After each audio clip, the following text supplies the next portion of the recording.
व्यवस्थाएं हैं उनमें जो कुरीतियाँ होती हैं उन पर लिखता रहता हूँ। रिजर्वेशन पे भी मैंने 2-3 बार लिखा है, लेकर के आया हूँ। ये पहली बात बोलूँगा कि अगर कोई पंजाबी युद्ध छेड़ता है तो तब तक खत्म नहीं करता जब तक जो है युद्ध को जीतना है, और वही है जो पंजाबी में बैठे हुए। एक जोरदार तालियां परवीन अरोड़ा जी के लिए।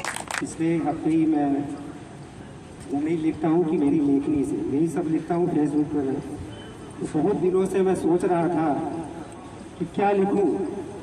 विषय थे तो शब्द नहीं मिलते थे, शब्द थे तो विषय नहीं मिलता था। राजनीति पर लिखूं तो सारे राजनीतिक दल जातिवादी हो गए। कोई किसी जाति के लिए, कोई किसी जाति के लिए, खाली कुछ प्रभुत्व वर्ग है, हम जैसे लोग हैं जो लोग जातिवाद की बात नहीं करते हैं। राजनीति पर लिखूं तो सारे राजनीतिक दल जातिवादी हो गए हैं। जातिवाद पर लिखूं तो सभी राजनीतिक दल सवर्ण विरोधी हो गए हैं। सवर्णों पर लिखूं तो आपस में बट से गए हैं, इधर उधर की चापलूसी में सिमट से गए हैं। सवर्णों तुम्हारे पांव के नीचे की जमीन खिसक रही है, अफसोस तुम्हारी बुद्धि समझ नहीं रही है। राष्ट्र की एकता में सवर्ण भी एक आधार, वैचारिक लड़ाई में मत करो इसका तिरस्कार। बार बार हम लोग तिरस्कार झेलते रहते हैं। जब भी कोई लोकसभा में बिल पास होगा वहाँ आपकी बात नहीं होगी, जब भी कोई राजनीतिक मंच पर बोलेगा आपकी बात नहीं होगी, जब भी शिक्षा में आपका या उसमें मेडिकल में कोई बात होगी तो आपकी बात नहीं होगी। जाति जाति का शोर मचाते ऐसे कायर क्रूर राजनीति के मंच में बैठे अनगिनत काल सर्प दूर। मैं भी हूँ सामान्य श्रेणी का दलित, मुझको भी आरक्षण चाहिए। माता पिता का बनूं सहारा, ऐसा जीवन रोशन चाहिए। खुशी के 2 पल हम सवर्णों को भी जी लेने दो, हम भी भारत का भविष्य है, हमको भी आगे बढ़ लेने दो।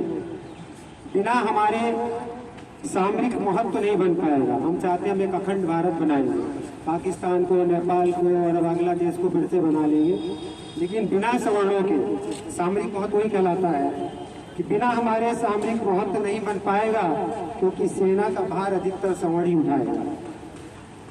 समय चक्र एक दिन ऐसा घूमेगा जब सवर्णों एक सुर में बोलेगा। 272 की संख्या ऐसे पूरी ना होगी जब तक सवर्णों की जय जयकार नहीं होगी। लोगों को कभी हम लोग शिक्षित नहीं कर पाते। जनरली होता क्या है कि गरीबी को खत्म करना और गरीबी को एड्रेस करना, दोनों में अंतर होता है। गरीबी को एड्रेस तो सारे राजनीतिक दल करते हुए आ रहे हैं कि वो गरीब है, वो गरीब है, वो गरीब है। गरीबी को खत्म कोई नहीं करना चाहता। सिंपल सा एग्जाम्पल है, कोई डोली करके राजस्थान में है, शायद पीसीएस रैंक की लेडीज है, वो उनके फादर पहले से फर्स्ट ग्रेड के वो हैं टीचर्स हैं, उनकी वाइफ भी वही है, उनकी बहन भी वही है।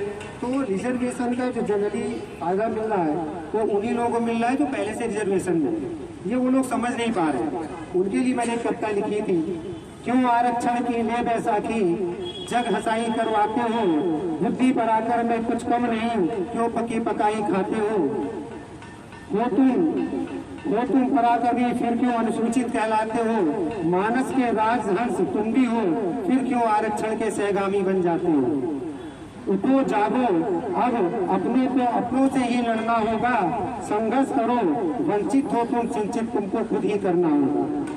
आरक्षण ढाल नहीं कमजोरी बन जाएगी, जिस दिन मिलना है अधिकार नजर नहीं आए, जिनको मिलना है अधिकार नजर नहीं आएगी, जब तक वंचित के वोटों की महिमा खास नहीं होगी, सत्ता के गलियारों में चर्चा आम नहीं होगी। ये हम सवर्णों पे ही करता है। हम लोग 2% में बैठे हुए हैं। आप यूपी के देख लीजिए, यूपी में लगभग 2 करोड़ कास्ट है, और वो 2 करोड़ कास्ट लगभग 13 से 14 पार्लियामेंट की